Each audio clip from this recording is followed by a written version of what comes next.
स्वागत है अपने फेवरेट यूट्यूब चैनल जी लर्निंग पॉइंट में। आज हम इस वीडियो में दोस्तों आपको शिक्षण विधियों से संबंधित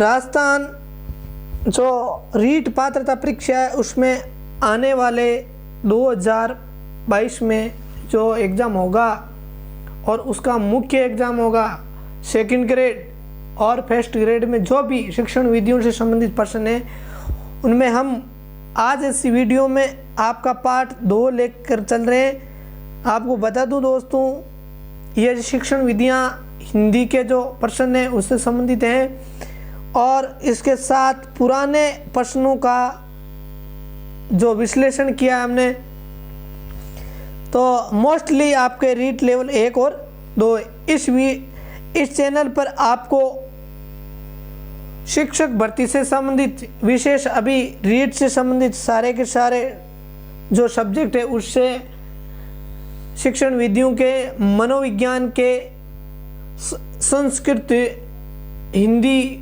ग्रामर से संबंधित आपको इनमें प्रश्न मिलेंगे। तो चलिए चलते बिना देर समय गंवाए आपको इन प्रश्नों की ओर लेकर चलता हूँ। आपकी स्क्रीन के सामने आपके पहला प्रश्न बता रहा हूँ दोस्तों, निरीक्षण अध्ययन विधि का उपयोग किन स्थितियों में किया जाता है, यानी कि निरीक्षण अध्ययन विधि है उनका प्रयोग किन स्थितियों के अंतर्गत किया जाता है, यानी कि वो कौन सी परिस्थितियां हैं जिसमें निरीक्षण अध्ययन विधि का प्रयोग किया जाता है। तो इसमें आपका जो प्रथम नंबर है कक्षा के समस्त बालकों को ध्यान में रखकर प्रयोग में लाना। ऐसे बालक जो कक्षा के अंदर बालकों की अपेक्षा विज्ञान में पिछड़े हुए हैं, तो इनमें से आपको देखना है एक तथा दोनों, इनमें से कोई नहीं। तो दोस्तों इनमें ये दोनों ही स्थितियां बनती है जिनमें निरीक्षण अध्ययन विधि का प्रयोग किया जाता है। तो आपका राइट आंसर हो जाएगा दोस्तों तीसरा विकल्प है, यानी कि कक्षा के समस्त बालकों को ध्यान में रखकर प्रयोग में लाना, और दूसरा है ऐसे बालक जो कक्षा के अन्य बालकों की अपेक्षा विज्ञान में पिछड़े हुए हैं। तो इन दोनों स्थितियों को देखकर इन स्थितियों में इसका प्रयोग किया जाता है। अगला प्रश्न आपके सामने ध्यान से देखें दोस्तों, यह प्रश्न आपके एग्जाम की दृष्टि से मोस्ट क्वेश्चन है और आपके एग्जाम में जरूर आएंगे दोस्तों इनमें से। अगला प्रश्न, किसी विधि में ध्यानपूर्वक निरीक्षण आवश्यक होता है, यानी कि यहाँ इसमें किस विधि में ध्यानपूर्वक निरीक्षण आवश्यक है। तो आपको ध्यान रखना है कि भाई निरीक्षण कौन सी विधि में आवश्यक है, वो भी ध्यानपूर्वक। तो विश्लेषण, संश्लेषण, आगमन और निगमन, दोस्तों इनमें से जो मोस्टली विधि है आपके आगमन, इसमें आपका ध्यानपूर्वक निरीक्षण आवश्यक है।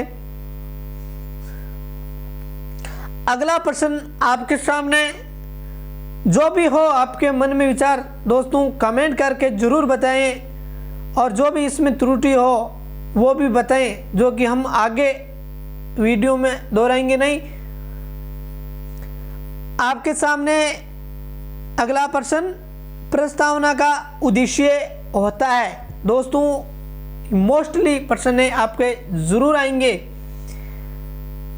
पाठ को प्रारंभ करने हेतु भूमिका बनाना, छात्रों के पूर्व ज्ञान का नवीन ज्ञान से जोड़ना, पाठ के पढ़ाए जाने वाले पाठ हेतु तैयार करना, यानी कि इनमें से सारे के सारे जो बिंदु है वो सम्मिलित किए जाएंगे। तो अपना राइट आंसर हो जाएगा ये चौथा विकल्प, जो उपयुक्त सभी। यानी कि प्रस्तावना का उद्देश्य यह होता है कि भाई भूमिका बनाना, नवीन ज्ञान से जोड़ना और पाठ जो पढ़ाना है उनको तैयार करना। अगला प्रश्न आपके सामने, क्रिया आधारित शिक्षण विधियों की सामान्य विशेषताएं हैं। क्रिया आधारित शिक्षण विधियों की सामान्य विशेषता क्या है? ये छात्र केंद्रित विधियां हैं, अधिगम सरलता से होता है, छात्रों की सक्रिय भागीदारी होती है, उपयुक्त सभी देखो दोस्तों, क्रिया आधारित विधियां होती है जो प्रयोगशाला से संबंधित होती है, यानी बालक उसमें क्रिया करता है और जो भी काम है वो उस बालक को दिया जाता है और वो निरीक्षण करता है, देखता है, क्रिया करता है उसमें। तो इसमें यह होता है दोस्तों, वो विधियां छात्र केंद्र भी होती है, सरलता से होता है और छात्रों की उसमें सक्रिय भागीदारी होती है। तो आपका राइट आंसर हो जाएगा दोस्तों उपयुक्त सभी।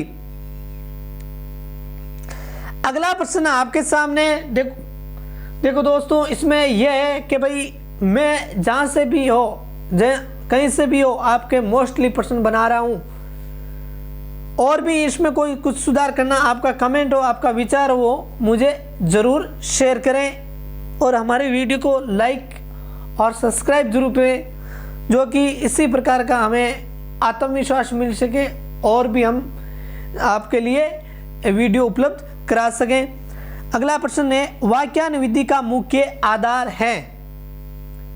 आपको बताना है कि वाक्यान विधि का मुख्य आधार बताना दोस्तों। वाक्यान यानी वार्तालाप विधि भी के जो प्राचीन समय में चलती थी, जो गुरु और शिष्य के मध्य गुरुकुल में, उस विधि का आधार क्या है? आपको अपना राइट आंसर चुनना दोस्तों। सूचनाओं का आदान प्रदान, मानव सूचना संप्रेषण, प्रविधि, संभावी शिक्षण, इनमें से कोई नहीं।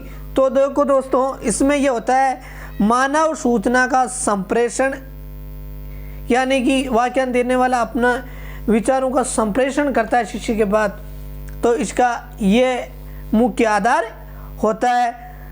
अगला प्रश्न आपके सामने,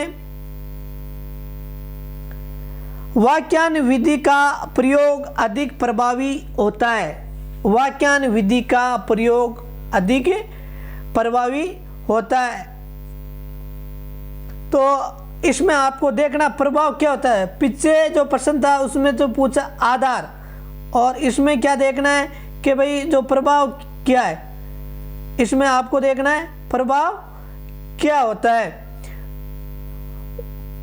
इसमें एक नंबर विकल्प, प्रस्तावना के समय पाठ के विकास के लिए पाठ का सारांश प्रस्तुत करते समय उपयुक्त सभी, यानी कि अधिक प्रभावी होता है।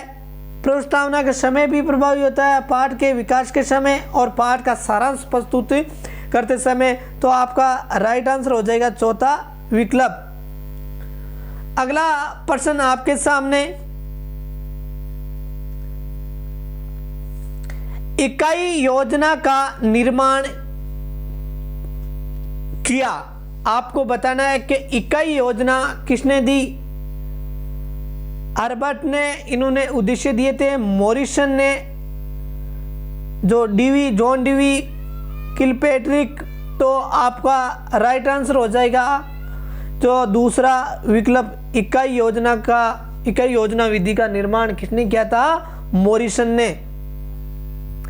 अगला प्रश्न आपके सामने, किस विधि में एक अधिक उपकरणों की, यानी कि इसमें आपको बताना है कि भाई एक अधिक उपकरणों की आवश्यकता पड़ती है। तो ह्यूरिस्टिक विधि, प्रयोगशाला विवेचन विधि, संभाषण विधि। तो आपका राइट आंसर हो जाएगा उपयुक्त सभी, यानी कि इन सभी विधियों में उपकरणों की आवश्यकता पड़ती है।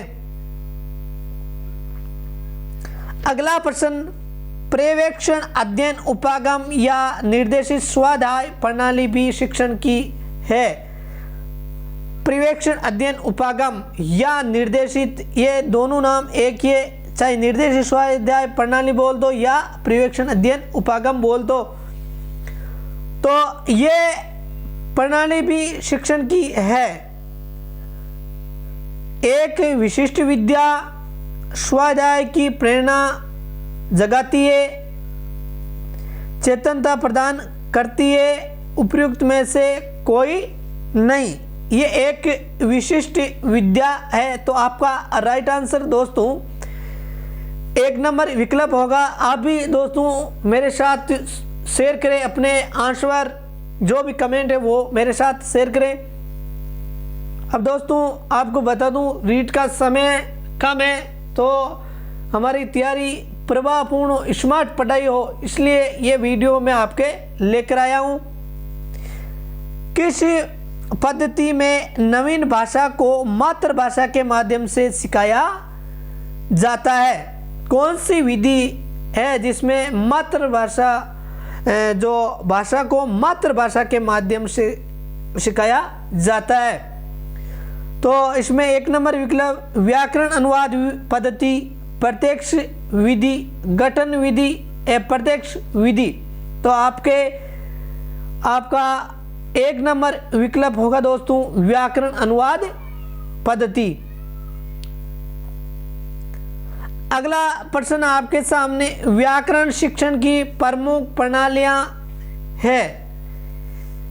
व्याकरण शिक्षण की प्रमुख पद्धतियां कौन कौन सी है? तो दोस्तों 1 नंबर विकल्प देखते हैं, भाषा संदर्भ प्रणाली ये भी है, सहयोग प्रणाली ये भी है, पाठ्य पुस्तक प्रणाली ये भी है। तो आपका राइट आंसर हो जाएगा ये चौथा विकल्प, यानी कि ये जो प्रमुख प्रणालियां हैं जिसके माध्यम से व्याकरण अध्ययन करवाया जा सकता है। अगला निगमन विधि होती है। देखो ये निगमन और आगमन इनका आपके प्रश्न है वो जरूर आएगा, और ये प्रश्न आपको बता दूं सीटेट में आया हुआ प्रश्न है। ठीक है दोस्तों, विशिष्ट से सामान्य की ओर, सामान्य से विशिष्ट की ओर, मूर्त से अमूर्त की ओर, सरल से जटिल की ओर अपना राइट आंसर दोस्तों चुनना है। तो देखो निगमन नियम से उदाहरण की ओर, यानी पहले नियम लेना और बाद में लास्ट में जो अंतिम स्टेप होती है उदाहरण। तो इसमें आपका राइट आंसर हो जाएगा सामान्य से विशिष्ट की, और नियम क्या होते हैं? सामान्य होते हैं, और उदाहरण क्या होते हैं? विशिष्ट होते हैं। अगला प्रश्न आपके सामने, विद्यार्थियों की मातृभाषा कोई और हो तो किस पद्धति का प्रयोग होना चाहिए? तो इसमें आपके 1 नंबर विकल्प व्याकरण पद्धति, तुलनात्मक पद्धति, आगमन पद्धति, वेस्ट मेथड पद्धति। तो आपका राइट आंसर हो जाएगा दोस्तों 1 नंबर विकल्प, यानी कि सॉरी दोस्तों इसमें 1 नंबर विकल्प नहीं होगा, ये दूसरा विकल्प आपके होगा, जिसमें क्या होता है एक भाषा का दूसरी भाषा से तुलना की जाती है। जैसे हिंदी को देख लो, उसके साथ संस्कृत की तुलना करके उसको पढ़ाया जाता है। तो इसमें ध्यान से सुन लेना, त्रुटिवंश मैंने 1 नंबर आंसर बोल दिया, 1 नंबर आंसर नहीं रहकर आपका 2 नंबर विकल्प होगा जो है तुलनात्मक अध्ययन। अगला प्रश्न आपके सामने, आसान से कठिन की ओर तथा स्थूल से सूक्ष्म की ओर किस विधि के अंतर्गत आता है? यानी कि ये नियम किस अंतर्गत आता है?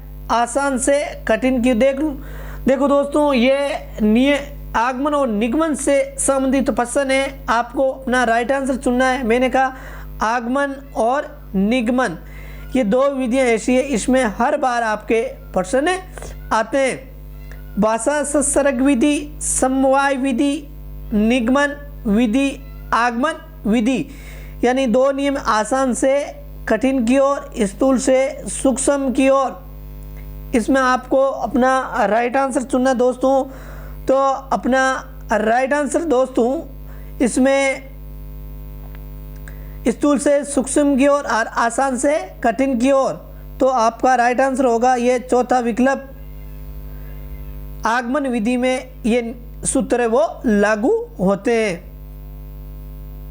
अगला प्रश्न आपके सामने, किस प्रणाली में छात्रों की क्रियाशीलता बढ़ती है?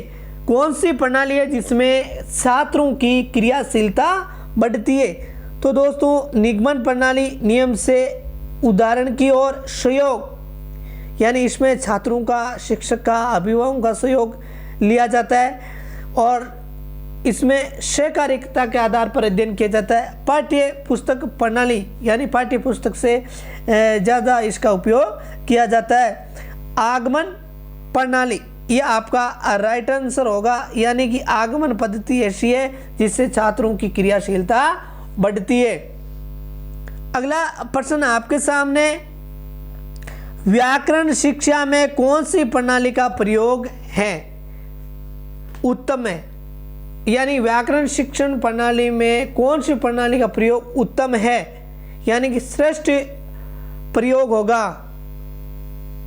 तो निगमन का, आगमन का, समवाय का, सहयोग का। देखो दोस्तों सबसे मोस्ट भाषा शिक्षण की पद्धति होती है वो आगमन होती है, यानी व्याकरण शिक्षण इससे अच्छा होगा।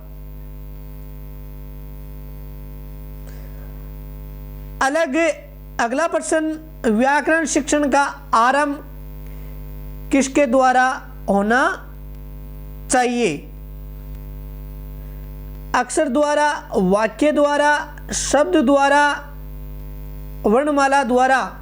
तो आपका राइट आंसर हो जाएगा दोस्तों ये दूसरा विकल्प, यानी इनका प्रारंभ कहाँ से होना चाहिए? वाक्य द्वारा।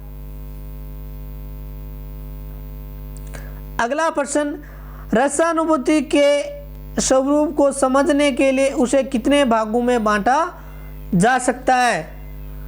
दोस्तों अभिव्यक्ति का सौंदर्य, भावों का सौंदर्य, विचारों का सौंदर्य, ये सभी। तो एक बार फिर रिपीट कर लेते प्रश्न, रसानुभूति के स्वरूप को समझने के लिए उसे कितने भागों में बांटा जा सकता है? तो इनमें आपका राइट आंसर होगा अभिव्यक्ति का सौंदर्य, इसी प्रकार में आपको बांटना है। अगला प्रश्न, भाषा शिक्षण में सबसे उपयुक्त विधि कौन सी है?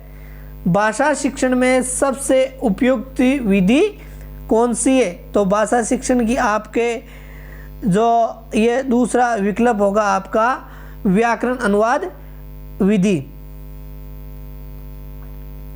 अगला प्रश्न, तीव्र गति से लिखने के लिए किसका प्रयोग किया जा सकता है? तीव्र गति से लिखने के लिए किसका प्रयोग किया जा सकता है? श्रुतिलेख, सुलेख, प्रतिलेख, इनमें से कोई नहीं। तो इनमें से आपका एक नंबर आंसर होगा श्रुतिलेख। ये इस प्रकार का है जिससे कि तीव्र गति से छात्रों को लिखवाया जा सकता है। अगला, कविता शिक्षण का प्रमुख उद्देश्य है बताना। आपको अपना राइट आंसर चुनना दोस्तों। कविता शिक्षण का प्रमुख उद्देश्य, आपको अपना राइट आंसर चुनना दोस्तों। तो इसमें आपका राइट आंसर दोस्तों भावानुभूति होगा। इसमें त्रुटिवंश, इसका ऑप्शन नहीं लिखा गया। अगला प्रश्न आपके सामने, समवाय विधि उपयोगी है? समवाय विधि उपयोगी है तो रचना शिक्षण में, व्याकरण शिक्षण में, दोनों में नहीं। तो आपका राइट आंसर होगा रचना समवाय विधि है वो रचना शिक्षण में भी उपयोगी है और व्याकरण शिक्षण में भी उपयोगी होती है। अगला प्रश्न आपके सामने हर्बट ये पंच पद्धति विधि में उनके शिष्य ने कौन सा पद जोड़ा गया। हर्बट जो थे उनके शिष्य थे, उन्होंने कौन सा पद जोड़ा था, तो उन्होंने इसमें चौथा विकल्प प्रस्तावना पद है, हर्बट के जो शिष्य थे उन्होंने जोड़ा था। हर्बटीय विधि में शिक्षण के कितने पद बताए गए हैं, आपको अपना राइट आंसर चुनना है। 3 पद, 4 पद, 5 पद, 6 पद, तो इसमें अपना राइट आंसर होगा 5 पद। अगला प्रश्न, व्यतिरेकी विधि किस भाषा से तुलना पर बल देती है। व्यतिरेकी विधि किस विधि भाषा से तुलना पर बल देती है, तो इसमें मातृभाषा, विदेशी भाषा, राष्ट्रभाषा, हिंदी भाषा, तो इसमें आपका राइट आंसर होगा मातृभाषा, इस पर बल दिया जाता है। अगला प्रश्न इस विधि से संबंधित आपके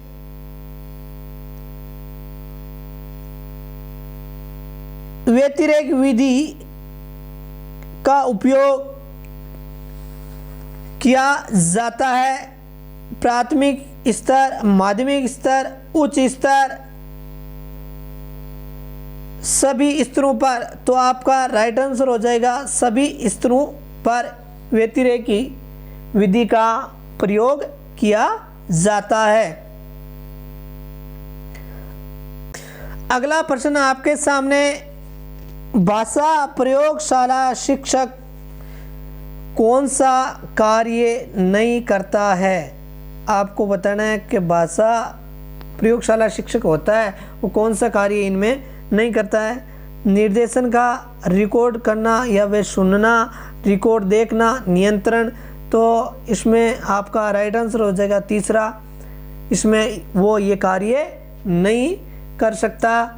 तो दोस्तों आज के लिए इतना ही।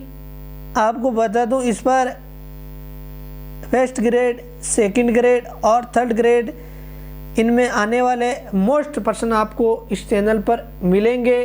दोस्तों हमारे चैनल को ज़्यादा से ज़्यादा शेयर करें और ज़्यादा से ज़्यादा देखें। दोस्तों